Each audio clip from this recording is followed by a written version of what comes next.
Okay guys, Zombie X here from Headphone again. Today I'm going to be talking a little bit about the Violectric V200 headphone amplifier made by people of Germany. This is their current top of the line headphone amplifier. Um, it costs about $999 and it's actually about the same price as the V181, which is their balanced amp. I think that one's like $100 less. This one, as you can see, it's single-ended. It has two outputs here. They're both 1/4 inch jacks. On the back, it has XLR inputs. It has RCA input / output. The RCA inputs and outputs can be toggled inside via dip switches. You could even turn them completely off so nothing else can happen, like it doesn't have input or output. I have mine set to output because then it converts the XLR to RCA and then I could use it on something else. Then on the back here they have these these pre-gain switches.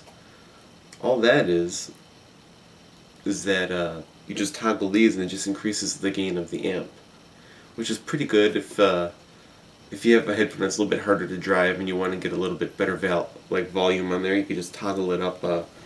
It's either negative 12 decibels, negative 6 decibels, plus 6 decibels, or plus 12 decibels. With it off, there's no gain, or no extra gain. I have it off right now, but I normally keep it at like plus 6. But I've been using it at just regular because I'm using the RCA outputs to my rack amp until I get an XLR splitter in. But it's a good amp. Sonic wise, it's not neutral, no. To me, it sounds like an OTL tube amp. It's really warm, pretty smooth tone to it. The treble's a little rolled off. I'm not sure if they're trying to emulate a tube sound on this, but sometimes the detail is a little smeared. Transients are a little smeared like that.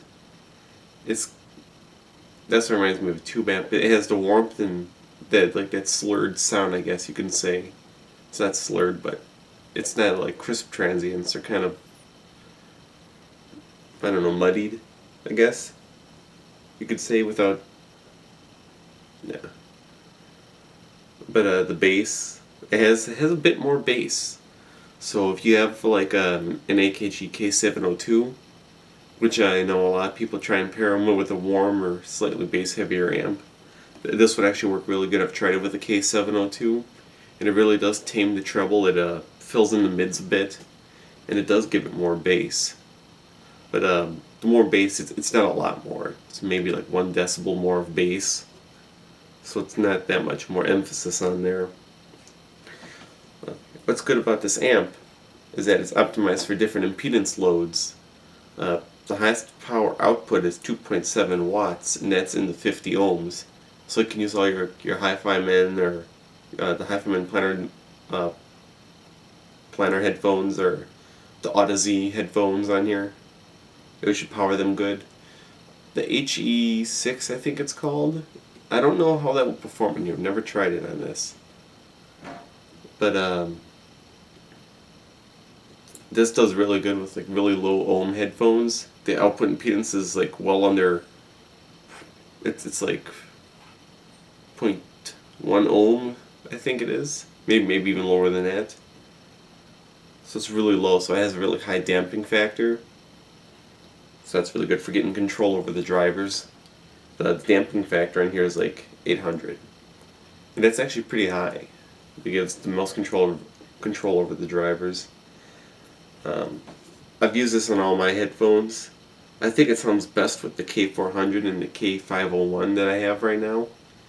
It does pretty good with like the Sennheiser PX200i, 100i, but the headphone already has a lot of bass to it and it's kind of warm, so it's kind of like you're muddying it up a little bit. I would recommend using this if you have something that's maybe more neutral and you want warmth, like maybe a DT880 or DT990, HD800 you can use on here. I've used my T1 on it, and you know, T1 is it's a neutral headphone, but it's still slightly warm. This doesn't seem to color the sound that much, so for the T1 it doesn't seem like it does anything. The only thing I noticed is that maybe the soundstage is a little smaller with the T1. Oh, and that's one thing. This thing doesn't have a really big soundstage. It's really small. It's not grotto small. It's like, if you've ever heard an HD 600 or HD 650, it's like not that big. Like it's like that. So the soundstage isn't that big on this thing. But as I was saying, it's pretty warm. If so you could use this for pretty much any headphone. It's like IEMs too. With IEMs, it's dead quiet. You don't hear any hiss or anything coming out of the front at all. I know my X-Can V8P, that one gave a lot of hiss in that. But I think now that was more of a power issue because I had it on a surge protector before, which is like a really cheap one I picked up. Now I have it on like one of the monster surge protectors, and I get no hiss on that. So I'm thinking that was just power related. But yeah, this guy, he's dead quiet, so that's good. But yeah, that's about it for the brief overview of the amp. You see, it's pretty small; it could fit anywhere. Next time, I'm going to be talking about the Violectric V800 DAC. Okay, guys. See ya.